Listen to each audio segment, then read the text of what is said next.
All right, everyone, welcome back. I'm your host, Jimmy Fallon, and tonight is the 5th episode of Ban, Buy, or Blockbuster. And we've got a returning guest who has basically become the face of this amazing podcast. You either love or fear her takes, because when she says a book is a ban, you know it's serious. Please welcome the incredible Ganit Dami. Jimmy, it feels pretty great to be back, and I'm so ready to dive into this week's book because, I've got some thoughts. Oh boy, here we go. So last week, you raved about the namesake. You said, and I quote, blockbuster it immediately. What's the vibe this time? What are we talking about? Okay, Jimmy, this week I read Indian Horse as many of my fans recommended it, and let me tell you up front, it's a ban for me. No, a ban? What happened? What went wrong? Oh, where do I even start? Okay, let me set the scene for all of you guys, give you some context. This book is about Saul Indian Horse. He's an Ojibwe man reflecting on his life while he's in rehab for alcoholism in the beginning of the book. Through flashbacks, we see his childhood, his time at a horrible residential school, his escape into hockey, and how trauma just affected his life overall.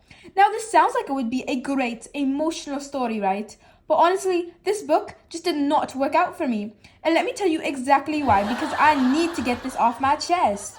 All right, Ginny, you got that. Say all you need to say. Okay, Jimmy, thank you. The first issue is the plot holes. There are so many. I kept waiting for things to make sense or tie together, but it never happened. And I could go on and list a million things a million times and all the plot holes. I will only say 3.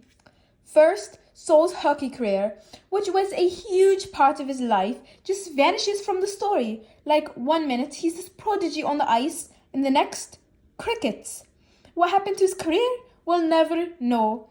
And while I know he quit because of the racism he faces while playing in the league, and then turned to alcoholism because of it, which is why there's a proper reason he wouldn't have gone back to hockey, I just wish it was explained and mentioned properly, instead of leaving the readers, like me, to come up with their own theories and own guesses.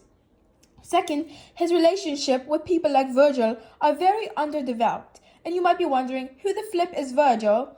Well, he's the one who convinced Saul to try out for his hockey team, where Virgil was the captain, and is Saul's closest friend. And later on in the story, Virgil also helps him get into rehab, which is the highlight and the starting point of how Saul begins his healing journey, which is a very big deal. But their connection, in my opinion, is barely explored. Like, please give me some emotional depth. And third of all, the main plot hole is that the book never really properly explains why Saul finally decided to get help for his addiction.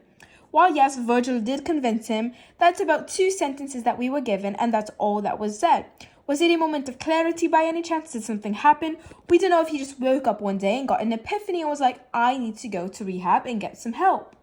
And honestly, it just makes his whole journey feel very incomplete, and I just cannot feel engaged and part of the story and invested into Saul's life because of this. I see. Yeah, this all sounds really annoying. I hate plot holes, and I can see how everyone else would hate them too.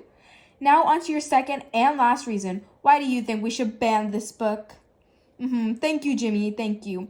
So honestly, my second and final reason as to why we should ban this book is the writing style. The writing style just made it so hard to follow. It's all over the place and not in a good way at all. First of all, the transitions between timelines are so clunky. 1 minute Saul's in rehab and the next you're suddenly in his childhood with no explanation. It's jarring and very hard to keep up. Second of all, there's honestly barely any dialogue in the most important scenes, and it would add so much to the story if there was. For example, when Saul's in rehab, wouldn't you just want to hear what he's saying to his counselors or to Virgil? I know I do, but nope, we're just stuck in his head the whole time. And third, the pacing is just Some parts, like the hockey games, drag on forever, while others, like his big emotional breakthroughs, are rushed, which makes no sense to me, as this isn't a story supposed to be about his healing and recovery. It's just so frustrating. So basically, it's a hot mess. Got it. I understand why you say you want to ban this book. Saul sounds like someone you want to root for, but the writing just doesn't let you connect with him. So, final verdict, Ganit? Final verdict, ban this book.